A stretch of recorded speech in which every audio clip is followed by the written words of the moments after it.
तो वैदिक परंपरा में 8 तरह के विवाह होते हैं। 4 की बात हम पहले कर चुके हैं, तो इसी में 5वां विवाह होता है गंधर्व विवाह, जिसमें स्त्री और पुरुष आपसी सहमति से विवाह करते हैं। इसमें परिवार और समाज की परमिशन लेने की ज़रूरत नहीं होती है। इसमें किसी तरह का दहेज नहीं दिया जाता, कोई यज्ञ अनुष्ठान नहीं करवाया जाता था। 6वां विवाह होता है राक्षस विवाह, जिसमें स्त्री को युद्ध या फिर बलपूर्वक जीता जाता था। इसमें आम तौर पे युद्ध लड़ा जाता था और लड़की के परिवार को हरा दिया जाता था, जिसके बदले उसे इनाम के तौर पे वो स्त्री मिलती थी। इसमें स्त्री की मर्जी अनिवार्य नहीं होती थी, वह बलपूर्वक या फिर जबरदस्ती उसे शादी करवाई जाती थी।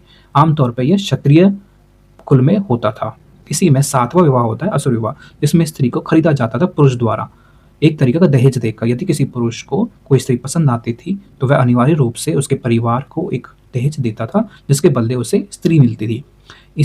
इसी में 8वां विवाह होता है पैशाच विवाह, जिसमें स्त्री जब सोई हो या फिर उसकी मानसिक स्थिति ठीक ना हो या वह होश में ना हो, तब उसे बहला फुसला कर उसके साथ संबंध बनाकर शादी कर लेना पैशाच विवाह कहलाता था। यह सबसे निचले इस किस्म का विवाह होता था, जिसे आमतौर पर गलत माना जाता था, क्योंकि इसमें स्त्री होश में नहीं होती थी और उसके साथ संबंध बनाकर उसका विवाह कर लिया जाना था।